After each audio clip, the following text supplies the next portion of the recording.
अस्सलामु अलैकुम रहमतुल्लाहि व बरकातुहू। अल्हम्दुलिल्लाहि रब्बिल आलमीन वल आक़िबतु लिल मुत्तक़ीन वस्सलातु वस्सलामु अला सय्यिदिल अंबिया वल मुरसलीन। लाखों करोड़ों दुरूद व सलाम नबी पाक सल्लल्लाहु अलैहि वसल्लम की ज़ात पे और आपकी आल पे। मोहतरम स्कॉलर्स, आज की क्लास आप तमाम अहबाब के लिए जो भी हमें फेसबुक पे, यूट्यूब पे और हमारी क्लास में सुन रहे हैं, उन सब के लिए ये क्लास इंतहाई अहम है। और मिसाली ग्रुप की तरफ से हमेशा अल्हम्दुलिल्लाह एक कोशिश की है कि आपके लिए वो चीज़ यहाँ पे पेश करें, वो चीज़ पढ़ाएं जिसका बराह रास्त आपको फ़ायदा हो। बहुत सारे ऐसे लोग हैं जो सिंगल पेपर की तैयारी करते हैं, उनके लिए ये क्लास बहुत अहम है क्योंकि पाक स्टडी 10 से 12 नंबर की पेपर में आती है। इसके अलावा जो लेक्चर इस्लामियात की तैयारी करते हैं उनके लिए बहुत अहम है क्योंकि उनको लेक्चर इस्लामियात के मोस्टली इंटरव्यूज़ के सवालात ही पाक स्टडी से होते हैं। खैबर पख्तूनख्वा, पंजाब पब्लिक कमीशन और फेडरल पब्लिक कमीशन में मैक्सिमम जो एक जनरल नॉलेज के क्वेश्चन आते हैं तो वो मुतालिया पाकिस्तान से आते हैं। कोई भी इंटरव्यू की तैयारी जो है वो इस सब्जेक्ट के बगैर वो मुकम्मल नहीं है।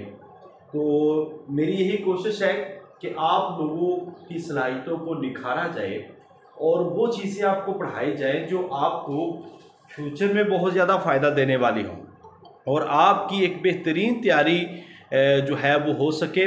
तो उसके लिए मेरी हमेशा से यही कोशिश रही है कि टू द पॉइंट पढ़ाया जाए और रेलिवेंट पढ़ाकर आपकी कामयाबी के अंदर अपना हिस्सा डाला जाए। तो इंशाअल्लाह आज आपका जो लेक्चर आप सुनेंगे उसके बाद इसके नोट्स आप पढ़ेंगे तो इससे अंदाज़ा होगा कि आपको इंटरव्यूज़ में कितने क्वेश्चन होते हैं। ख़ास तौर पर फेडरल पब्लिक कमीशन और खैबर पख्तूनख्वा, सिंध और पंजाब की जो इंटरव्यू की तैयारी करते हैं और सिंगल पेपर में जो टेस्ट की तैयारी करते हैं उनके लिए ये बहुत अहम है क्योंकि पाकिस्तान स्टडी जो है ये कंपलसरी सब्जेक्ट है और इसने हर लिहाज से इसको कंप्लीट करना है।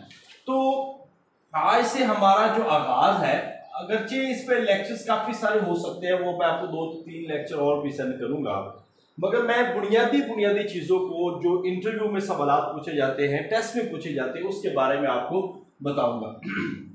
कल तक हमने मुगलिया ख़ानदान को मुकम्मल किया और 1857 तक हमने उसको पढ़ा था।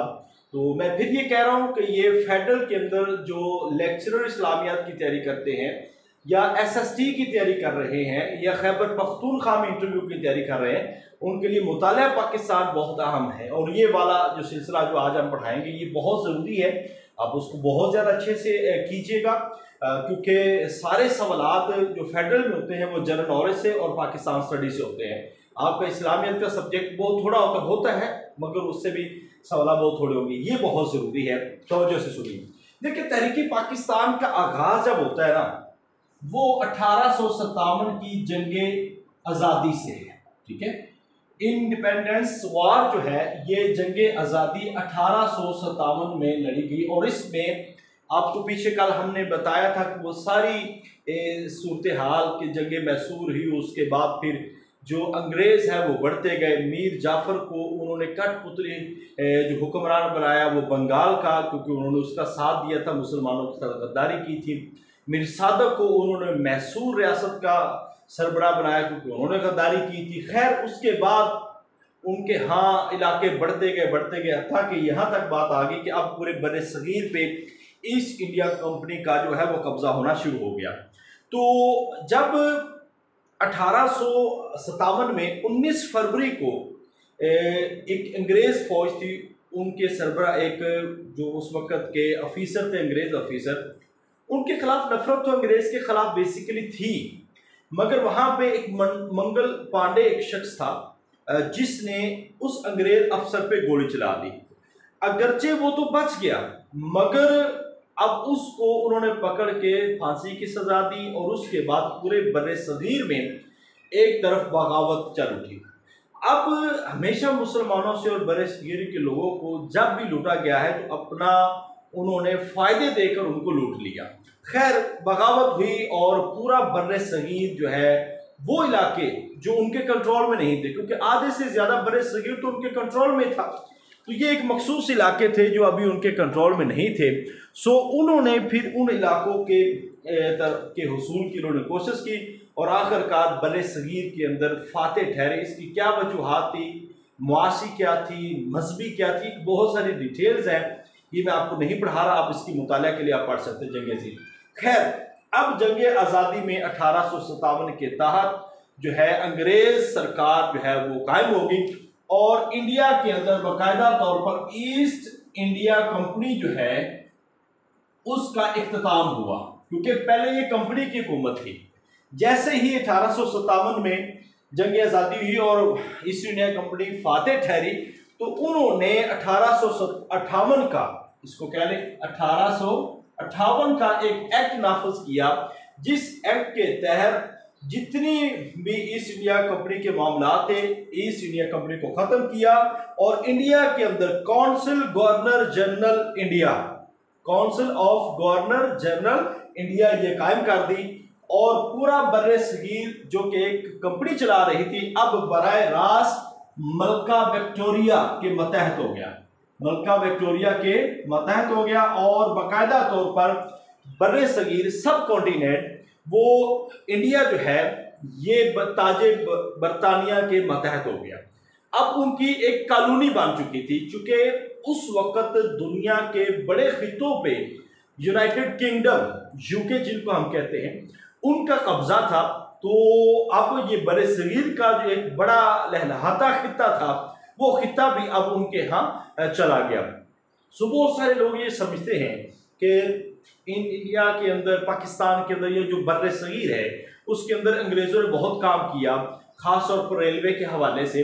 तो यहाँ पे मेरी एक बात जरा समझ लें कि नो डाउट उन्होंने इस पे काम किया है, मगर रेलवे पे जितना भी काम है उन्होंने इस खित्ते के मादनियात और यहाँ पे जो सनत थी उसको यहाँ से निकाल कर इसके फवायद, सोना, हर चीज़ जो उनके लिए फ़ायदेमंद थी वो यहाँ से निकाल कर उनको कराची पोर्ट पे जमा करना था। और यही वजह है कि आपको तमाम इलाकों में, मुंबई में रेलवे स्टेशन मिलेंगे, आपको कराची में मिलेंगे और इस खित्ते को जोड़ा गया था। एक एक जगह से उन्होंने ये सारी चीज़ें इकट्ठी की थी। और दूसरी बात ये थी कि वो मुस्तहकम एक निज़ाम मजबूत करना चाहते थे, फौरी तौर पर किसी भी जगह पे वो कब्जा कर सकते, इस लिहाज से वो राब्ते को मजबूत करने के लिए उन्होंने ये निज़ाम बनाया था। खैर, ये मैं बात कर रहा हूँ, इसके बाद हम आगे चलते हैं।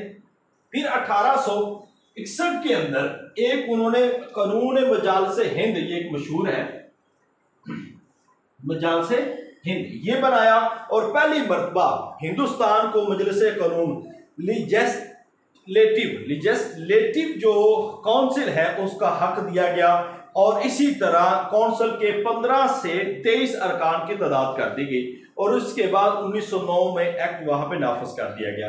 ये तो था एक जंग आज़ादी के हवाले से।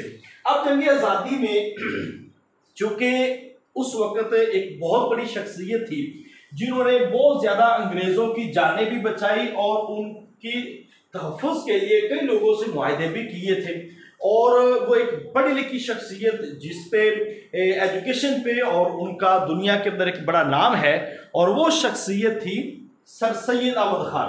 अच्छा, सर सैयद अहमद खान के बारे में इंटरव्यू के अंदर, टेस्ट के अंदर ये कन्फर्म सवालात जो है वो लाजमी आते हैं। सो मैं मुख्तसर अंदाज में इनके बारे में ज़रूर बताऊंगा क्योंकि ये जनरल नॉलेज के भी आपके बड़े अहम सवाल हैं। इस्लामियात के लेक्चरर के लिए, उर्दू लेक्चरर के लिए ये बड़ा अहम है और इसी तरह जनरल भी जितने भी इंटरव्यू के सवालात होते हैं तो तकरीबन सर सैयद अहमद खान को ज़रूर देखा जाता है। मैं मुख्तसर अंदाज में और जल्दी से इसके बारे में मुख्तसर बयान करता हूँ। 17 अक्टूबर 1817 में इनकी पैदाइश है। दिल्ली के अंदर हुसैनी सैयद थे और 23 वास्तों से इमाम हुसैन के साथ इनका रिश्ता जो है सिलसिला नसब पे पहुंचता है। अच्छा, अब इन्होंने जब मुलाजमत इख्तियार की थी क्योंकि वालिद जो है वो जल्दी फौत हो गए थे तो इनकी मुलाजमत स्टार्ट होती है 1839 में, यानी कि 1839 में 1839 के अंदर इन्होंने मुलाजमत इख्तियार की है और इससे रिटायरमेंट कब लिए? जुलाई 1876 में रिटायरमेंट है। ये आप जेहन में रखें दो चीजें, एक सर सैयद की वफात जो है 1857 में पैदाइश और 1898 में इनकी वफात है। ये भी ज़हन में रखना, क्योंकि ये सवाल कई दफ़ा पेपर में आए हैं, इसलिए मैं आपको बता रहा हूँ कि आपको इन सवालात के बारे में ज़रूर पता होना चाहिए। जी, अभी हम इसके बारे में मज़ीद बातें करेंगे। सर सैयद अहमद खान ने इब्तदा के अंदर ही चूंकि मुलाजमत इख्तियार हासिल कर ली थी, उसके बाद 1841 में मुनसिफ का इम्तिहान पास किया, फिर दिल्ली में मुनसिफ रहे, मुख्तलिफ ओहदों पर तैनात रहे, फिर सदर सदूर भी रहे आप, और गाजीपुर में, मुरादाबाद में, बनारस हिंदुओं का गढ़ था, वहाँ पे भी आप सदर सदूर रहे। और ये वही एक जगह थी जब आप मुनसिफ थे वहाँ पे, तो वहाँ पे एक झगड़ा हुआ था उर्दू हिंदी तनाज़ा 1867 में, यानी कि 1867 में। ये सवाल भी कई दफ़ा आ चुका है। वो एक तनाज़ा हुआ था उर्दू हिंदी तनाज़ा, चूँकि हिंदू ये चाहते थे कि वो उर्दू को एक्सेप्ट ना करें, और सर सैयद अहमद खान इफ़हाम व तफ़हीम के साथ वो रस्मुल ख़त भी जारी करवाना चाहते थे। खैर, इसके बाद 1858 की जंग आज़ादी का एक और कर्बनाक पहलू ये है सर सैयद के हवाले से कि उनकी वालदा उन दिनों में मुसलसल भूख का शिकार रही, और उस भूख की वजह से उनकी मैदे की बीमारी हुई, और चंद दिन बाद ही उनका इंतकाल हो गया। अब सर सैयद की खिदमात के हवाले से हम जरा देखते हैं, तो सर सैयद ने चूंकि मुलाजमत भी मुख्तलिफ जगहों पे की है, और इस हवाले से इन्होंने खिदमात भी मुख्तलिफ इलाकों में मौजूद है। मैं सिर्फ आपको चंद एक चीज़ें आपको बताऊंगा ताकि जो आपको पेपर में आने वाली हैं, ठीक है, कुछ चीज़ें मैं वैसे बोल दूंगा आपको। देखिए, आप 1862 में जब आपका तबादला हुआ गाजीपुर में, तो आपने गाजीपुर में एक मदरसा बनाया। इससे पहले आप जरा देखिए मुरादाबाद, ये मुरादाबाद मैंने लिख दिया, मुरादाबाद, ये मुरादपुर नहीं है, मुरादाबाद, ठीक है। यहां पे पहले आपने मदरसा बनाया एक 1859 में, ये याद रखिएगा। फिर तबादला हुआ गाजीपुर, 1862 में यहां पे मदरसा बनाया। ये अगरचे मदरसा बाद में गवर्नमेंट का स्कूल बन गया था, तो उसमें जम कर दिया गया, मगर ये इनके साल जो है वो आपने याद रखने हैं। चूंकि मुरादाबाद में आप उस वक्त सदर सदूर थे, और आपने वहां पे एक मदरसा कायम किया था। इसके बाद साइंटिफिक सोसाइटी। अच्छा, साइंटिफिक सोसाइटी एक ऐसी चीज़ थी कि जिसके अंदर मुसलमानों को जो है मुख्तलिफ उलूम, ख़ास तौर पर जो मिशनरी इदारे थे उनके अंदर जो पढ़ाए जाने वाले उलूम थे, अंग्रेज़ी मज़ामीन, उनके बारे में अहमियत उजागर की गई, और ये समझ लिया सर सैयद ने कि इसके बगैर गुजारा नहीं है। सो सर सैयद ने साइंटिफिक सोसाइटी बनाई और इसके लिए फंड्स मुख्तस किए, और वहाँ पे आपने मुख्तलिफ किताबों के तराजमे भी किए, और साथ साथ मुसलमानों को अंग्रेजी की तालीम भी दी गई। तो 1863 ये कब बनी है?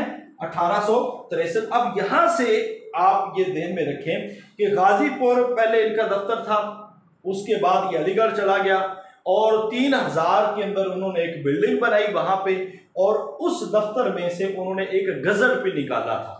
हफ्ता रोजा पहले था, फिर 6 रोजा, यानी कि 3 दिनों बाद वो जारी होता था। अब उसका एक हिस्सा अंग्रेजी में होता था और एक हिस्सा उर्दू में वो छापते थे। तो इस लिहाज से आप देख सकते हैं साइंटिफिक सोसाइटी 1863 और एमओ हाई स्कूल। अब देखिए हम उसकी तरफ आ जाते हैं, एमओ हाई स्कूल। अब ये जो इसका पूरा नाम है मोहम्मदन एंग्लो हाई स्कूल, ठीक है, Mohammedan Anglo Oriental high school, ये आप याद रखें, Mohammedan Anglo Oriental high school, MO college या हाई स्कूल। पहले ये हाई स्कूल बना 1875 में, और इससे भी पहले ना मैं आपको ये बता दूं, ये हाई स्कूल 1873 में इसके लिए पॉलिसी या उनकी सारी मंजूरी हुई, मगर 1875 में बाकायदा तौर पर यह हाई स्कूल बना, और इसके जो सरबराह थे मौलवी समीउल्लाह, ये सवाल आया हुआ है, मौलवी समीउल्लाह थे। मौलवी समीउल्लाह असल में वो शख्सियत है जो सब ऑर्डिनरी जो जज थे अलीगढ़ के अंदर, ठीक है, इस लिहाज से इनको सरबराह बनाया गया और अलीगढ़ के ये मुहतमम थे। इसके बाद एमओ हाई स्कूल को कॉलेज का दर्जा मिला है 1877 में। इसके लिए सर सैयद की बड़ी कोशिशें हैं, मगर वो हम आपको बता नहीं रहे, चूंकि आप उसका मुताला खुद भी कर सकते हैं। इसके बाद इसी कॉलेज को यूनिवर्सिटी के लिए भरपूर कोशिश करते रहे, मगर आपकी ज़िंदगी के अंदर ना हुआ। 1920 में अलीगढ़ यूनिवर्सिटी जो है वो बन गई। इस कॉलेज को यूनिवर्सिटी का दर्जा दे दिया गया सर सैयद की वफात के 22 साल बाद तकरीबन। तो उर्दू हिंदी तनाज़ा जो है कब हुआ है? 1867 में, और ये बनारस शहर के अंदर हुआ है। सर का खिताब मिला है सर सैयद अहमद खान को 1888 में। सर का खिताब, ये सवाल भी कई दफ़ा आ चुका है पेपर में, ये याद रखिएगा। 1888 में सर का खिताब मिला है। 1886 में आप पब्लिक सर्विस कमीशन के रुकन भी रहे हैं, और 1889 यानी कि 1889 में आप अडम्बरा यूनिवर्सिटी से आपको LLD की जो एजाजी डिग्री मिली थी। ये सिर्फ आप इतना याद रख सकते हैं, ये ज़्यादा इंपॉर्टेंट चीज़ है, ठीक है, ये आपने याद रखना। इसके बाद आप सर सैयद की कुतुब के हवाले से लाजमी सवाल आप पूछा जाता है, वो भी आप ज़हन में रख लें। मैं चंद एक किताबों के नाम आपको बताऊंगा। सर सैयद की कुतुब जो है उसमें आप रिसाला असारुस्सनादीद देखें। अच्छा, रिसाला असारुस्सनादीद जो है ये दिल्ली की पुरानी तारीखी इमारतों के अहवाल बयान करता है। इसको हम रिसाला असारुस्सनादीद कहते हैं। इसके अंदर में एक रिसाला है, रिसाला असबाब बगावत हिंद। चूँकि अंग्रेज़ जो हुक्मरान थे वो बराह रास्त मुसलमानों को मुरुद इल्ज़ाम ठहराते थे कि बगावत जो हुई है उसका बराह रास्त असर जो है वो मुसलमानों की तरफ से था, क्योंकि उस वक़्त हिंदू जो है वो अंग्रेज़ के हमनवा बन चुके थे और वो हर तरह से बरात ले रहे थे और मुसलमानों पर जुल्म सितम के पहाड़ टूट रहे थे। चूँकि सर सैयद अहमद खान ने बहुत सारे अंग्रेज़ों की जान बचाई और मुख्तलिफ लोगों से जो है इन्होंने ख़ास तौर पर जो अभी एक किताब का जिक्र करने लगा, वो तरीके सरकशी बजनौर जो इंडिया का इलाका है उसमें जो सरकशी हुई थी, वहाँ के एक जनरल महमूद खान थे जो उस वक्त उसको लीड कर रहे थे। तो उनसे एक अमान और एक मुआहदा करके अंग्रेज़ अफसरों को वहाँ से निकाला और भेजा। तो इस लिहाज से इन्होंने मुख्तलिफ असबाब का जिक्र किया कि जंग आज़ादी का सबब जो है वो अकेले मुसलमान नहीं थे, इस हवाले से लिखा गया। फिर खुतबात आमदिया जो है उनकी किताब के लाइफ ऑफ द मोहम्मद, उसके विलियम म्योर की किताब के बारे में उन्होंने जो बातें की थी उसके जवाब में उन्होंने खुतबात अहमदिया लिखी है। तबीनुल कलाम किताब लिखी है। इसके अलावा और भी इनकी किताबें मौजूद हैं, मगर बेसिकली ये ज़्यादा मशहूर है, आप इनको ज़हन में रख लीजिए। अच्छा, सर विलियम मेयर जो है उन्होंने भी 1875 के अंदर सर सैयद के ये जो हाई स्कूल है इसका विजिट किया था, ठीक है। अब जब अलीगढ़ कॉलेज जो है इसके अंदर जो खजांची थे वो हिंदू एक खजांची था, शाम बिहारी लाल। अब उसने 1,05,490 रुपए का गबन किया और ये इतना बड़ा गबन था कि इदारे की साख एक दफ़ा हिल गई, क्योंकि उस वक़्त की रकम ये इतनी बड़ी थी कि पूरा इदारा इसी पे चल रहा था और एक बहुत बड़ी तादाद में। और उसके बाद सर सैयद अहमद खान इसी वजह से परेशान भी थे और बीमारी के आलम में आप जो है 27 मार्च 1858 में इस दुनिया फानी से रुखसत हो गए। तो ये सर सैयद के हवाले से था और ये 1885 तक जितनी भी चीज़ें आती हैं मैंने आपके सामने सर सैयद के हवाले से बयान कर दी है। अब जो दूसरा सवाल है इसमें आप आ जाते हैं कांग्रेस। ये बड़े सवाल अहम है, ये आपने याद रखना है। कांग्रेस का क़याम कब है?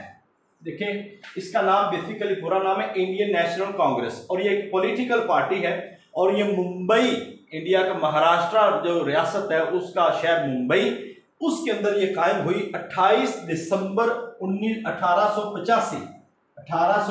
28 दिसंबर। ये सिर्फ आप इतना ही याद रख लेंगे ना तो काफ़ी है, ये सब नहीं याद रखना। अच्छा, इसके बानी जो थे वो 2-3 थे, मगर मशहूर मारूफ जो गूगल पे भी हैं उनके बारे में आप जान सकते हैं। हम कहते हैं A.O. ह्यूम, ठीक है, ये थे इनके बानी। अब A.O. ह्यूम इनको क्यों कहते हैं? इनका पूरा नाम था अलान, ठीक है, O.C.T, ठीक है, ऑक्टिवेन, अलान ऑक्टिवेन ह्यूम, ये उनका पूरा नाम था, ठीक है। हम मशहूर मारूफ यही पढ़ते हैं। खैर, ये आपने अलान ऑक्टिवेन ह्यूम जो है ये इसके बानी थे और इसके अलावा जो है दादा भाई जो है और बैनर्जी वो भी इसके बानियों में शामिल थे। मगर अगर पेपर में सवाल आ जाए तो A.O. ह्यूम जो है वो आपने लिखना है कि इसके फाउंडर थे। और इसके अलावा एक मल्लिकार्जुन जो है ये इसके सदर थे, लीडर थे बुनियादी तौर पर पहले। तो हेडक्वार्टर इसका दिल्ली में है। कायम कहाँ पे हुई है? ये मुंबई के अंदर हुई है और हेडक्वार्टर इसका दिल्ली में है। और आज भी इंडियन नेशनल कांग्रेस ये बेसिकली जमात हिंदुओं की थी और इसको जो है सोनिया गांधी परिवार जो है, सोनिया गांधी लाइक आजकल राहुल गांधी इसको लेके चल रहे हैं। तो इंडिया के अंदर जो 2-3 मेजर पार्टीज हैं उसमें आप एक कांग्रेस को देख सकते हैं जिसकी पिछले 3 साल तो 3 टेन्योर में तो हुकूमत नहीं आई। उससे पहले जिनका ताल्लुक था मनमोहन सिंह, उसका ताल्लुक था कांग्रेस के साथ। उसके बाद फिर इंडिया के अंदर बदलाव आया और एक बड़ी मुतशद्दिद जमात जो है भारतीय जनता पार्टी बीजेपी, जिसके सरबरा हुकूमत के सरबरा थे नरेंद्र मोदी, जो गुजरात के जो चीफ मिनिस्टर थे और अब जो है हिंदुस्तान के प्राइम मिनिस्टर हैं। ठीक है, तो ये तीसरी मरतबा उनका टेन्योर है भारत के अंदर। लोकसभा उनकी पार्टी, लोकसभा उनकी पार्लियामेंट का नाम है और नरेंद्र मोदी का जो ताल्लुक है वो भारतीय जनता पार्टी से है। इससे पहले नरेंद्र मोदी से पहले जो भारतीय जनता पार्टी की एक हुकूमत थी, वजीर आजम थे, प्राइम मिनिस्टर वो थे अटल बिहारी वाजपेयी। और इनके साथ वायदा जो लाहौर हुआ था नवाज शरीफ के दौर में, और उस वक्त वो लाहौर में आए थे एक दोस्ती बस के साथ। तो खैर ये ज़रा चीज़ें आपको इल्म के अंदर होनी चाहिए, ये कभी कभी सवाल आ जाते हैं। अच्छा, अब हम ज़रा देखते हैं, एक तरतीब के साथ हम चलेंगे और ये तरतीब आपकी मुकम्मल तौर पर इस अंदाज में होगी कि आपको इनसे सारी चीज़ें जो है आज हिस्ट्री के हवाले से कवर हो जाए। देखिए, इसके बाद एक शिमला वफ्द है। ठीक है, शिमला वफ्द वासराय लॉर्ड मंटो की जिससे उनसे मुलाकात थी और शिमला में। अब ये 35 मुसलमानों का एक वफद था, शिमला वफद। ये सवाल कई दफा आए हुए हैं, शिमला वफद ये मुसलमानों का वफद था। शिमला इंडिया के अंदर एक जगह है, इलाका है, उसका नाम है, क्योंकि लॉर्ड मंटो से वहां पे मुलाकात की थी 35 मुसलमान रहनुमाओं ने और उसमें उन्होंने मुसलमानों के लिए एक मजलिसे कानून साज में एक अलहदा हसीयत और कौम के हवाले से और नशिस्तों के हवाले से बात की थी। तो ये कब हुआ है? 1905। ठीक है, 1905। अब देखिए 1905 और 6 में इसका शिमला वफद क्या है। अब 1905 में एक और चीज हुई है, वो है तकसीम बंगाल। बंगाल आपको पता है कि उस वक्त का एक छोटा सूबा नहीं था, उस वक्त का एक बहुत बड़ा सूबा था। हिंदुओं ने जो है इसको इकट्ठा रखा हुआ था, मगर तकसीम बंगाल मुसलमानों के लिए खास तौर पर जो बांग्लादेश है उसके लिए बड़ी मुफीद थी। इस वजह से अंग्रेजों ने बंगाल की तकसीम की तो 2 इंतजामी यूनिट बन गए। एक बंगाल जो आजकल का बांग्लादेश, ठीक है, और बांग्लादेश का पुराना नाम है मशरकी पाकिस्तान। ये याद रखना आपने, बांग्लादेश का पुराना नाम मशरकी पाकिस्तान और उससे पहले बंगला। ठीक है, अब एक बांग्लादेश बन गया और एक आजकल वहां पे जो कोलकाता है, ठीक है, ये एरिया। और क्योंकि अब एक मशरकी बंगाल हो गया जो बांग्लादेश ठहरा और एक मगरबी बंगाल जो कि हिंदुस्तान का हिस्सा ठहरा जिसमें हिंदुओं की आबादी ज्यादा थी। खैर, ये 2 बंगाल थे, इसको तकसीम किया। इसमें फायदा ये हुआ कि इसकी बंदरगाह थी चट्टागांग, ठीक है, और इसको बहुत ज्यादा फायदा मिला। और इसकी जो है कोलकाता की बंदरगाह थी एक, तो इसमें ज्यादा फायदा हिंदू लेते थे। तो बांग्लादेश की चट्टागांग बंदरगाह चलना शुरू हुई और वहां पे तजारत कारोबार हुआ, तो मशरकी बंगाल के हालात बदले। खैर, ये हिंदुओं को पसंद नहीं आया और उन्होंने ये तकसीम बंगाल जो 1905 में हुई थी, उन्होंने मुसलसल जोर लगा के 1911 के अंदर इसको मनसूख करवा दिया और फिर ये वही एक बन गया मुश्तरका एक बंगाल। ठीक है, अब सुंदरबन का जो जंगल है, सुंदरबन का जंगल भी बांग्लादेश के अंदर है। ये बड़ा मशहूर मारूफ सवाल है, सुंदरबन का जंगल, ठीक है, ये बांग्लादेश के अंदर मौजूद है, ये भी आपने याद रखना है। इसके अलावा यहां पे हम आगे बढ़ते जाएंगे 1 बाय 1। शिमला वफद 1905, ठीक है, 1905 और से इसको 10 तक आपका 1 अक्टूबर 1906 कह लें शिमला वफद। वैसे 1905 या 1 अक्टूबर 1906, ये इसकी एग्जैक्ट डेट आप फिर भी हम इसको गूगल से चेक कर लेंगे। अच्छा, इसके बाद एक है क़याम मुस्लिम लीग। ये बड़ा अहम सवाल है। मुस्लिम लीग का क़याम जो है 1906 में है, और दिसंबर 1906 में ढाका के अंदर, जो बांग्लादेश का दारुल हुकूमत है, बांग्लादेश की करेंसी का नाम है टका, ठीक है, ढाका उनका कैपिटल है। और इसके अलावा मस्जिदों का शहर ढाका को कहा जाता है, मस्जिदों का शहर ढाका को कहा जाता है, और ढाका की बड़ी कसीर आबादी भी मौजूद है। तो वहां पे इसकी बुनियाद रखी गई, और इसके बाद हिंदू मुस्लिम इत्तेहाद का नारा भी लगा। हिंदू मुस्लिम इत्तेहाद, इसका नारा कब लगा? 1910 में, 1910 में लगा। मंटो मार्ले इस्लाहात के कुछ अरसा बाद वाकयात जब नया रुख लिया तो उस वक्त। इसके बाद ही आप देखें, क्योंकि अब यहाँ पे एक बहुत बड़ा मरहला शुरू होना, तुर्की की हमायत में एक जंग शुरू हुई थी तुर्की के साथ, और ख़ास तौर पर जो बरतानिया की है, उसके बारे में आपको याद होगा कि जंगे बल्कान, ठीक है, 1912, ठीक है, ये बड़ी अहम जंग थी। 1911 में एक हुई और एक 1912 में। तो उस हवाले से मुसलमानों को उसमें भी बड़ा नुकसान हो, क्योंकि मुसलमान उनका साथ दे रहे थे। और इसके बाद जो एक बड़ा अजीम सान्या हुआ है, वो अजीम सान्या अभी वो जिक्र करेंगे। उससे पहले एक वाक़या कानपुर का वाक़या है। अब कानपुर में बल्कान की जंग जो 1912 में भी जारी थी, कि मछली बाजार कानपुर की एक मस्जिद के बैरूनी हिस्से को इस बना पर शहीद कर दिया गया कि उस सड़क के दरमियान आ रही थी हाई रोड। अब मुसलमानों को पहले ही चूंकि बल्कान की जंग में अंग्रेज़ों पे बड़ा गुस्सा था, तो अब ये काम और मुसलमानों को उभारने वाला था, लिहाजा मुसलमानों ने एहतजाज किया तो उन पर फायरिंग शुरू कर दी गई, और इसमें 33 मुसलमान जो है वो शहीद हो गए थे। ये सान्या कानपुर बड़ा मशहूर मारूफ है। इसके बाद मोहम्मद अली जिन्नाह जो है, ये चूंकि अभी कांग्रेस में शामिल थे और मुस्लिम लीग का हिस्सा नहीं थे, मुस्लिम लीग का हिस्सा नहीं थे, तो 1913 के अंदर मुस्लिम लीग में शामिल हो गए कायदे आज़म मोहम्मद अली जिन्नाह। इन्होंने कांग्रेस को उस वक्त छोड़ा नहीं था, ये उसमें शामिल हो गए, क्योंकि अभी कांग्रेस के भी हिस्से थे और ये मुस्लिम लीग का भी हिस्सा था, और ये 7 साल रहे हैं। कांग्रेस और मुस्लिम लीग दोनों के रुकन 7 साल रहे। अब 1913 को आप पहुंचे हैं। 1913 के बाद 1914 ये बड़ा वर्ल्ड वार अव्वल, यानी कि फर्स्ट वर्ल्ड वार जो है, जंगे अजीम अव्वल।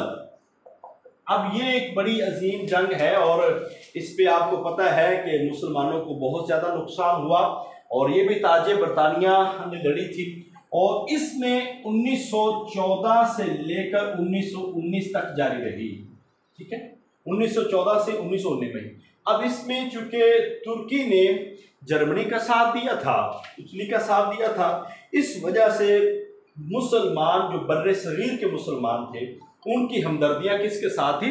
तुर्की के साथ। जब जंग के अंदर मुसलमानों को शिकस्त हुई, यानी कि तुर्की को शिकस्त हुई, इटली को शिकस्त हुई, तुर्की को होगी। अब तुर्की चूंकि एक छोटी सल्तनत नहीं थी, तुर्की उस वक्त तुर्की, इराक, यमन, सऊदी अरब, मुत्तहिदा अरब अमारात, शाम, फलस्तीन और कई इलाके तुर्की में मौजूद थे। यानी कि तुर्की उस वक्त की मुसलमानों की खिलाफत थी, और वो खिलाफत उस्मानिया जो चली आ रही थी, ये तुर्की की खिलाफत थी। तो अब ये तय हुआ कि जब जंग अजीम अव्वल में फातेह ठहरे ताजे बरतानिया, तो उन्होंने ये तय किया कि तुर्की की जो हिस्से किए जाएंगे उसकी खिलाफत को तोड़ा जाएगा, और वही हुआ। उन्होंने फिर उसके हिस्से किए, उसको तोड़ा, और फिर जाकर आप ये देखते हैं तो मुस्तफ़ा कमाल अतातुर्क वो तुर्की के अंदर आया, और उसने अपने आज़ाद तुर्की का ऐलान कर दिया। और इसी तरह आले सऊद ख़ानदान वो सऊदी अरब के अंदर आ गए, फिर शेख ख़ानदान मुत्तहिदा अरब अमारात में आ गए, फिर हर इलाके में कुछ कुछ इनके हिस्से तोड़ दिए गए, और 100 साल तुर्की ने उनके साथ मुआहदा किया था। अब देखिए, ये वो वक्त था जब मुसलमान ये चाहते थे कि तुर्की के हिस्से नहीं किए जाएंगे। हरमैन शरीफैन चूंकि उस वक्त तुर्की के अंडर था, तो ये लग रहा था कि हरमैन शरीफैन की भी बेहरमती की जाएगी। तो मुसलमानों ने बड़ी सोच के साथ यहाँ पे मौलाना मोहम्मद अली जौहर जो तहरीक खिलाफत के बड़े कायद थे, उनकी क़यादत में एक तहरीक शुरू की जिसके अंदर गांधी भी शामिल हुए, तहरीक खिलाफत। तो तहरीक खिलाफत जो है ये शुरू होती है 1919 में। ये सवाल आपने याद रखना है। तहरीक खिलाफत के मकासद मैंने आपको बता दिए। मौलाना मोहम्मद अली जौहर के साथ और भी बहुत सारे सरकर्दा लीडर थे जो इसके साथ थे, और इसमें गांधी भी शामिल थे। अब तहरीक खिलाफत में दिल्ली में एक खिलाफत कॉन्फ्रेंस हुई जिसमें खलीफा और तुर्की के साथ बरतानवी हुकूमत के जो नारवा सलूक है उसके खिलाफ एहतजाज किया गया। बाद में उसको तहरीक खिलाफत का नाम दिया गया था। तो खैर जंग अजीम अव्वल कब हुई? 1914 से 1919, 5 साल तक जारी रही। तुर्की को शिकस्त हो गई और फिर तुर्की के टुकड़े किए गए, और इस तरह जो एक अजीम सल्तनत उस्मानिया चल रही थी आज उसका जो है वो इख्तिताम हो गया। तो इसके बाद मुसलमानों में खैर बाकी जो बने सगीर के मुसलमानों के मामला थे उसको हमने देखना है। अब एक रोड एक्ट है, ठीक है, ये भी इससे पहले भी हम ना जरा देख लेते हैं मिसाके लखनऊ पैक्ट, ठीक है, जिसको हम कहते हैं मिसाके लखनऊ पैक्ट जो है ये 1916 में हुआ है, और ये बुनियादी तौर पर मुसलमानों और हिंदुओं के दरमियान था, और ये फार्मूला तय किया गया था कि हिंदू और मुस्लिम मसालत के तहत एक फार्मूला होगा और दोनों को जुदा करना इंतखाबात का हक हासिल होगा। ये बेसिकली खालिस तौर पर मोहम्मद अली जिन्ना चूंकि अभी तक वो कांग्रेस का भी हिस्सा थे और मुस्लिम लीग का भी हिस्सा थे, लिहाजा उन्होंने कोशिश की मुसलमानों के लिए अलग जुदा गाना इंतखाबात का हक वो मनवाया। इसके बाद रोड एक्ट, सर सिडनी जो है रोड, उनकी सरबराही में एक कमीशन कायम किया गया जिसने रोड एक्ट मंजूर किया और सियासी और हुकूक और मराद की बहाली के लिए उन्होंने इस पे जोर दिया। तो रोड एक्ट जो है 1919, ये भी सवाल आया हुआ है, रोड एक्ट कब है? 1919, सर सिडनी उनके नाम से ही है, सर सिडनी रोड 1919 में। ये याद रखना आपने, मकासद भी बंदा याद रख ले ये किस मकसद के लिए। इसके बाद कुछ तंजीमें थी हिंदुओं में, इंतहा पसंद तंजीमें भी थी, तहरीकें भी थी। एक तहरीक थी आर्या समाज। आर्या समाज का बानी था मौला शंकर, जिसे दयानंद सरस्वती के नाम से पुकारा जाता है। दयानंद सरस्वती, ये आपने याद रखना है, उसका मौला शंकर उसका नाम है। और ब्रह्मो समाज का बानी था राजा राम मोहन राय। अच्छा, ये भी गांधी का भी नाम पूछा गया, करमचंद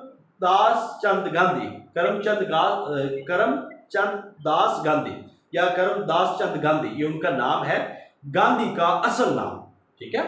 ये भी आपने याद रखा। ब्रह्मो समाज का भी मैंने बता दिया, उसके बानी कौन थे? राजा राम मोहन राय। और आर्य समाज की, ब्रह्मो समाज के जो मकसद थे हिंदू मत का आया था आर्य समाज का, और आर्य समाज ये मुतशद्दिद जमात थी और इनका कहना था हिंदुस्तान सिर्फ हिंदुओं के लिए है, और ये वेदों की तालीम पे जोर देते थे।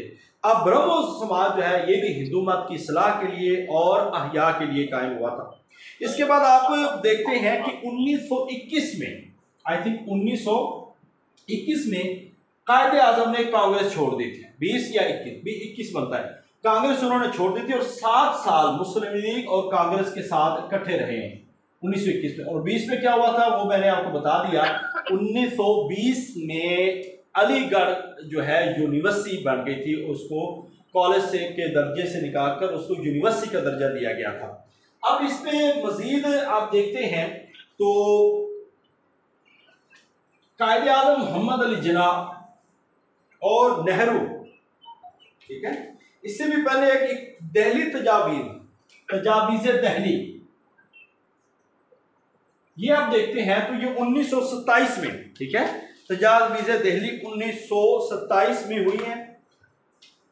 मैं इसकी डिटेल नहीं बता रहा क्या क्या चीजें थी। खैर इसके हवाले से इसका बुनियादी मकसद यही था कि सिंध को बम्बई, जो उस वक्त मुंबई नहीं था बम्बई था, उससे अलग किया जाए। फिर इसके बाद नेहरू रिपोर्ट थी जिसमें जुदागाना इंतखाबात का हक मुसलमानों को मिला था, उसको ख़त्म करने और मखलूत इंतखाबात पेश करने के लिए नेहरू ने नेहरू रिपोर्ट जारी की। नेहरू रिपोर्ट, जवाहरलाल नेहरू, जवाहरलाल नेहरू ये उनका नाम है, पंडित जवाहर ये उनका पूरा नाम है, पंडित जवाहरलाल नेहरू। नेहरू रिपोर्ट जो आई थी वो 1928 में, ठीक है। और उसके बाद कायदे आज़म मोहम्मद अली जिन्ना ने 14 नुकात पेश किए थे। तो जब रिपोर्ट मुरतब की 1928 में, जिसे नेहरू रिपोर्ट किया जाता है, इसमें तजावीज़ दिल्ली पहले तो उसको कैंसिल किया गया, रद्द करके नेहरू रिपोर्ट आई। और नेहरू रिपोर्ट के मद्दे मुकाबल फिर कायदे आज़म मोहम्मद अली जिन्ना ने एक नुक्ता नज़र पेश किया और उसमें कायदे आज़म के 14 नुकात, कायदे आज़म के 14 नुकात, उसमें से 2-4 आप याद रख लेंगे तो ये भी काफ़ी होगा कि मरकज़ी मजलिस क़ानून साज में मुसलमानों की नुमाइंदगी 1/3 से कम ना हो, बम्बई और सिंध अलग अलग हों, मुसलमानों को हर किस्म की मजहबी और सकाफती तहफ़्फ़ुज़ दिया जाएगा, और सूबा बलोचिस्तान और मगरबी सरहदी सूबा में भी वो इस्लाहात होंगी। खैर इसको पढ़ना लाजमी नहीं है, सिर्फ 1-2 नुकात आपको ज़रूर पता हो। पहले तजावीज़ दिल्ली आई, फिर नेहरू रिपोर्ट, उसके ऊपर कौन से आ गए, कायदे आज़म के 14 नुकात जो अभी मैंने आपको बताया, ठीक है, जो 1929। अब 1930 आता है, मशहूर खुतबा इलाहाबाद, अल्लामा डॉक्टर मोहम्मद इकबाल का जो मशहूर खुतबा इलाहाबाद है, अब वो आता है, उसको आपने ये देखना है, ठीक है। इसके बाद जो है ऑल इंडिया मुस्लिम कॉन्फ्रेंस, ये हुई थी मुस्लिम पार्टियों में, एक दिल्ली के अंदर करवाई गई थी, अगरचे ये 31 दिसंबर 1928 को कराई गई। 1900 हम उसको 1929 बोलते हैं। इसमें जवाहरलाल नेहरू भी थे और मौलाना मोहम्मद अली जौहर भी थे, और यानी कि ये मौलाना मोहम्मद अली जौहर इसमें थे। तो तमाम मुस्लिम पार्टियों को एक बनाया गया। और इसके बाद जो है आप गोल्ड बेस कॉन्फ्रेंसेस की तरफ चले जाए। अब गोल्ड बेस कॉन्फ्रेंसेस जो है, ये एक गोल्ड बेस कॉन्फ्रेंस नहीं है, ये गोल्ड बेस कॉन्फ्रेंसेस है 3, ठीक है। पहली गोल्ड बेस कॉन्फ्रेंस 1930 में हुई है पहली, और दूसरी गोल्ड बेस कॉन्फ्रेंस जो है वो 1932 में, और आई थिंक तीसरी जो है 1931 में, और दूसरी जो है वो 32 में। इनकी 3 गोल्ड बेस कॉन्फ्रेंसेस हुई हैं, और बड़े सगीर के अंदर इन्होंने इसके 3 इजलास हुए थे 1930 से लेकर 32 तक, ठीक है। 30 में, 31 में, 32 में, ये 3 इसके इजलास हुए थे। और बरतानवी हुकूमत ने हिंदुस्तान की बड़ी बड़ी सियासी जमातों को उनके नुमाइंदों को वहां पे बुलाया था और ये कॉन्फ्रेंस की थी। तो बहरहाल खैर ये कॉन्फ्रेंस अपने नताइज हासिल नहीं कर सकी, ना ही किसी नतीजे पे हिंदुस्तान की तमाम सियासी पार्टियां वो पहुंच चुकी थी, और एक दो कॉन्फ्रेंसेस में जो कायदे आज़म ने शिरकत भी नहीं की थी, और इसमें पहली कॉन्फ्रेंस में जो अल्लामा डॉक्टर मोहम्मद इकबाल उन्होंने भी शिरकत की थी। खैर उसके बाद 1935 का एक बड़ा मशहूर एक्ट है गवर्नमेंट ऑफ इंडिया एक्ट, ये आज भी चल रहा है हिंदुस्तान और पाकिस्तान में। गवर्नमेंट ऑफ इंडिया एक्ट 1935, ये याद रखना आप सब ने।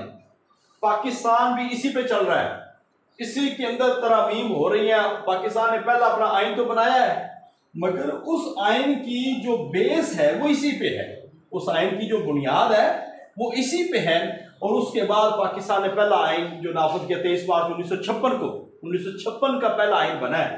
और उससे पहले आप देखिए 6 और 3 साल 9 साल हम बाकायदा तौर पर सिर्फ इसी एक्ट को लेके चलते रहे। आज भी यही एक्ट है, आपने जो हमारे अदलिया का निज़ाम है वो आज सारा के सारा इसी पे चल रहा है, और इसी के अंदर तरामीम करके मुख्तलिफ जगहों पे चल रहे हैं। ये आपने याद रखना है कि गवर्नमेंट ऑफ इंडिया एक्ट जो 1935। अब उसके बाद जब इलेक्शन हुए तो 1937 में इलेक्शन हुए बड़े सगीर के अंदर, ठीक है, आम इंतखाबात, जिसमें ऑल इंडिया कांग्रेस ने इंतखाबात जीते और 7 सूबों में वजारतें तश्कील दी। अब ये कांग्रेसी वजारतों ने बड़े जुल्म सितम किए मुसलमानों पर। ज़ाहिर बात है मुसलमान और हिंदू वहाँ पे हमेशा से एक दूसरे के मुतसादम रहे हैं, और हिंदुओं को वहाँ पे जो है वो ज़्यादा गलबा हासिल रहा है और मुसलमान परेशान रहे। खैर जैसे ही ये आए और इन्होंने मुसलमानों पर जुल्म सितम किया, और फिर अंग्रेज गवर्नमेंट ने इसको ख़त्म कर दिया और ये गवर्नमेंट ख़त्म हुई है 1939 को, 22 दिसंबर 1939 है शायद। तो इसमें यौम निजात मनाया था कायदे आज़म ने, ठीक है, यौम निजात मनाया था जब कांग्रेसी वज़ारतों को बरतरफ किया गया था, तो कायदे आज़म ने शुक्राने के तौर पर यौम निजात जो है वो मनाया है। यहाँ तक आपको समझ आ गई। अब आप 1940 के अंदर आ जाए तो 1940 में क्या हुआ? 1940 में मशहूर खुतबा जो दिया गया था वो आपको पता है, करारदादे मकासद, करारदादे मकासद या करारदादे लाहौर, मकासद करारदादे लाहौर, ठीक है। अब करारदादे लाहौर जो है ये मीनार पाकिस्तान में ये करारदाद हुई और यहाँ पे एक मुसलमानों के लिए जुदागाना इंतखाब का तो अलग से ही पहले ही आ गया था, मगर यहाँ पे बाकायदा तौर पर तमाम मुसलमान इकट्ठे हुए और उन्होंने तजावीज़ मंजूर की। खैर इसका क्या मिशन था, क्या चीज़ें थी, मौलवी फजल हक के फजल हक, आप उसके बारे में भी ज़रूर पढ़िएगा, बंगाल से उनका तल्लक था, ये साल याद रखिएगा। इंटरव्यू के लिए आप एक दो इसके अहम नुकात ज़रूर पढ़ लीजिएगा क्योंकि ये इंटरव्यू में सवालात हुए हैं और मुझसे भी ये इंटरव्यू में ये सवाल हुआ था। खैर इसके बाद आप आ जाएँ 1941 के अंदर भी और 1944 के अंदर मुख्तलिफ मुलाकात होते रही हैं, मगर 1944 में आप एक मशहूर याद रखते हैं बात, जना गांधी मुज़ाकरात, ठीक है, इसका जो दौर है वो 1944 है। जना गांधी मुज़ाकरात हुए और इकट्ठे उस पर बातचीत की गई। फिर शिमला कॉन्फ्रेंस, पहली शिमला कॉन्फ्रेंस, ये शिमला मैंने आपको बता दिया, ये एक शिमला वफ्द है और एक शिमला कॉन्फ्रेंस है, ये याद रखिएगा। शिमला वफ्द और शिमला कॉन्फ्रेंस में फ़र्क है। शिमला कॉन्फ्रेंस जो है 1945 में, शिमला वफ्द जो आई थी 1909 और 6 में, उसको कंफर्म करना हमने। शिमला जून 1945 में बरतानवी हुकूमत ने मरकज़ी सतह पर एक आर्जी हुकूमत के क़याम के लिए तजवीज़ पेश की थी, जिसके लिए तमाम पार्टियों को बुलाया गया था शिमला के मुकाम पर, जिसकी वजह से ये शिमला कॉन्फ्रेंस मशहूर हुई। अब दो चीज़ें हैं, शिमला कॉन्फ्रेंस अलग है, शिमला वफ्द अलग है। इसके बाद 1946 के अंदर आपने मशहूर देखा होगा क्रिप्स मिशन या क्रिप्स तजावीज़। अब क्रिप्स मिशन जो है इसकी जो 1946 के अंदर लॉर्ड क्रिप्स ने आइन मुरतब करने के हवाले से तजावीज़ मांगी थी और जो क्रिप्स मिशन के नाम से मशहूर हो गई थी 1946 में। अब इसके बाद आप चलते हैं तो करारदाद दिल्ली 1946 में एक और आई थी करारदाद, एक है तजावीज़ दिल्ली, वो 1927 है, ठीक है। उसके बाद नेहरू रिपोर्ट है, उसके बाद 14 नुकात है। एक है करारदाद दिल्ली, करारदाद ये अप्रैल 1946 में हुई है। और कैबिनेट मिशन ये भी 1946 में, कैबिनेट मिशन ये भी 1946 में है। और इसमें कैबिनेट मिशन ये वो वाला मनसूबा था जिसमें तकसीम के हवाले से बातें हो रही थी कि अब तकसीम किस तरह किया जाए। फिर वो 3 ग्रुप आपको याद होंगे जब हमने मुताला में पढ़े थे, आपको 3 ग्रुपों के हवाले से पता होगा कि आप सबको आवाज़ आ रही है, क्लियर है, वीडियो क्लियर है?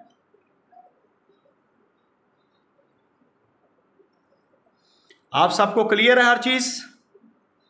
ओके जी, क्लियर है सर। Okay okay. आपको याद होगा कि उसमें ग्रुप 1 में यूपी, बिहार, उड़ीसा, सीपी, ठीक है, और इसी तरह बम्बई, मद्रास, ये था ग्रुप बी। ग्रुप 2 जो था पंजाब, सिंध, केपीके, और ग्रुप नंबर 3 था बंगाल और असम, ये रियासत। यानी कि ये ग्रुप जो था ना ये कैबिनेट मिशन में था, तय हुआ था। और उसके बाद 3 जून 1947 का मनसूबा, और ये तय हो गया कि अब बर्रे सगीर को 2 हिस्सों में तकसीम कर दिया जाएगा। 3 जून 46 के साल में काफ़ी चीज़ें हुई हैं, ये याद रखना है। 3 जून 1947 हो गया, 3 जून 1947 में ये तय कर दिया गया कि इस खित्ते को तकसीम कर दिया जाएगा, और इसी तरह पंजाब और बंगाल को 2 हिस्सों में तकसीम कर दिया जाएगा, और इसके लिए 2 हदबंदी कमीशन बनेंगे, और इसी तरह कुछ इलाकों में इलेक्शन करवाए जाएंगे, कुछ इलाकों में असम्बलियाँ फैसला करेंगी, रियासतें अपना फैसला करेंगी। और अहम नुकात जो मैंने आपको बताए, 2 हिस्से होंगे, एक पाकिस्तान होगा और एक भारत होगा, और उसमें तकसीम कर दिया गया, और जिसने जिसके साथ मिलना था। बहरहाल इसमें बहुत ज़्यादा ज़्यादती वो एक अलग थी। फिर कुछ इलाकों में रेफरेंडम हुआ जिसमें लोगों की आवाम की राय ली गई। ये एक बड़ा मसला था। खैर इस हवाले से भी बलूचिस्तान ने और सूबा खैबर पख्तूनख्वा और सालट ने जो है ना राय इसमें मुंतखब की गई। तो बलूचिस्तान और खैबर पख्तूनख्वा ने पाकिस्तान का साथ दिया और पाकिस्तान के साथ शमूलियत इख्तियार की। फिर एक अहम मरहला आया आज़ादी हिंद। आज़ादी हिंद कानून आज़ादी हिंद मंजूर हुआ 18 जुलाई 1947 को। अब ये कानून बाकायदा तौर पर जो है ताज बरतानिया से मंजूर हुआ, और इस तरह जो आज़ाद मुमलकतें बन गई, और 15 अगस्त को 2 आज़ाद मुमलकतें कायम होगी। 14 अगस्त अगरचे पाकिस्तान क्योंकि वहाँ से आए थे, मुसलमान आए थे, हमारा तो 15 अगस्त बनता है। खैर 14 अगस्त आइन के रूह से जो पाकिस्तान के अंदर जो आइन है उसके मुताबिक पाकिस्तान का यौम आज़ादी, और 15 अगस्त यौम आज़ादी है भारत का। और इस तरह जो है बरतानवी हिंद को, क्योंकि वो बरतानिया के बताया था, उसको 2 हिस्सों में तकसीम कर दिया गया। और ये जो गवर्नर जनरल लॉर्ड माउंटबेटन जो उस वक्त थे, वो उनके गवर्नर जनरल ठहरे, उन्होंने वासराय भी थे, उन्होंने उसका कंट्रोल संभाला, और पाकिस्तान का कंट्रोल कायद-ए-आज़म मोहम्मद अली जिन्ना का। अब इसमें रेड क्लिफ अवार्ड भी है, और बाउंड्री कमीशन का चूँकि वो सरबराह था, और उसने इसको बड़ी नाइंसाफ़ियाँ की हैं। इस हवाले से बहुत ज़्यादा मुस्लिम अक्सरियती इलाके जो है वो जानबूझकर हिंदुस्तान के दिए गए, और जम्मू कश्मीर पे भारत का कब्जा करवाया गया, और उनको रास्ते मुहैया किए गए। और इसी तरह कई हेड वर्कर्स जैसे कि पंजाब के कई नहरों का निज़ाम जो है और कई दरियाओं का निज़ाम जो है वो जानबूझकर इंडिया को दिया गया। और बंगाल और में कोलकाता का शहर बंदरगाह और कई इलाके वो भी पाकिस्तान के साथ शामिल होना चाहते थे, वो भी हिंदुस्तान को दिए गए। खैर पाकिस्तान मशरकी बंगाल और मगरबी पाकिस्तान के तहत एक मुल्क बना, और इसके 2 हिस्से थे, 2 यूनिट थे। एक यूनिट 1000 मील दूर कराची से वो था मशरकी पाकिस्तान, और एक यूनिट था मगरबी पाकिस्तान, चूँकि उस वक्त यूनिट था।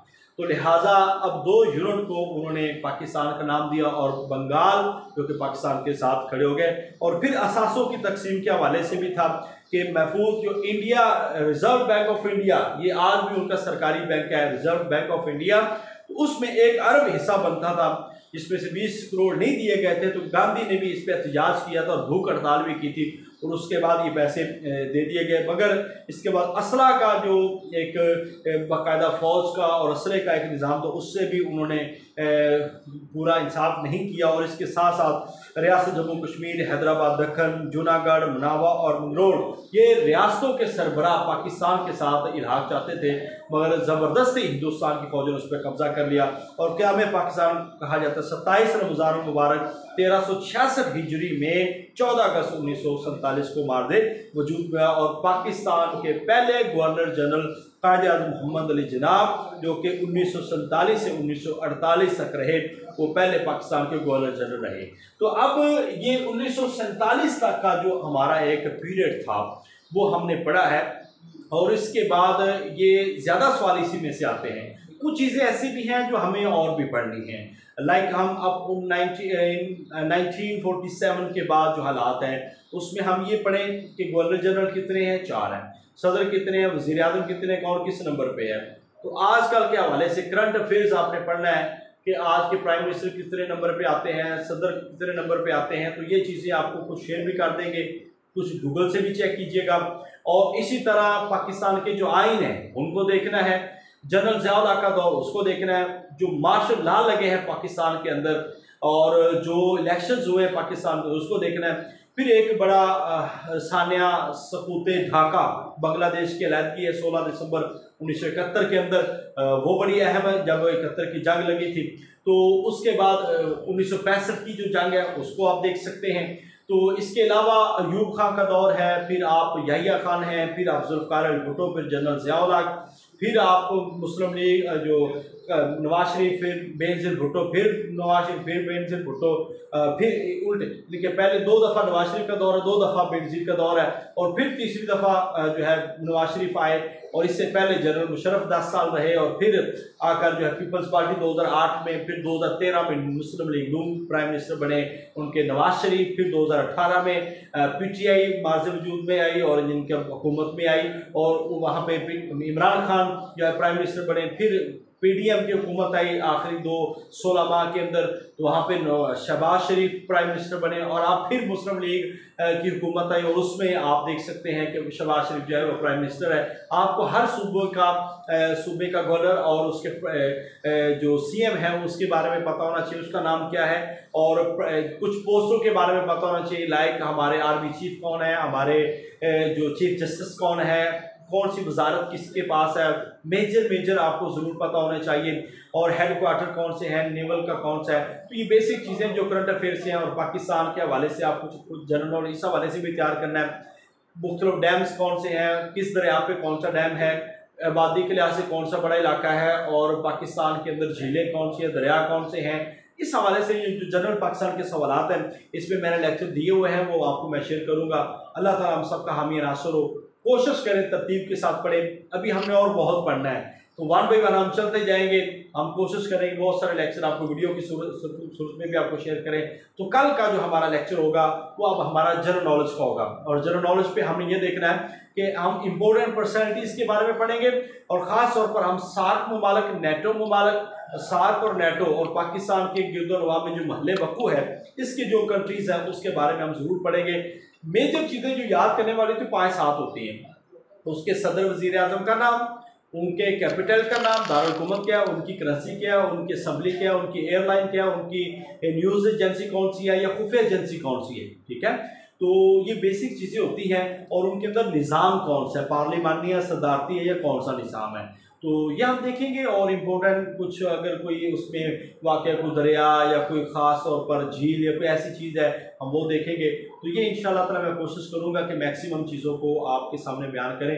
बाकी कोशिश तब भी फ़ायदेमंद है जब आप लोग उसको करेंगे, भरपूर अंदाज में मेहनत करें। मिसाली ग्रुप से अल्हम्दुलिल्लाह आपको रेगुलर तैयारी करवाई जाएगी और करवा रहे हैं, और हम एक मिसाली तैयारी का दावा करते हैं, और इंशाअल्लाह आप हमारे मिसाली स्टूडेंट्स हैं, और इंशाअल्लाह आपकी कामयाबी हमारे इस ग्रुप से ज़रूर होगी। अल्लाह ताला हम सब का हामी नासर हो।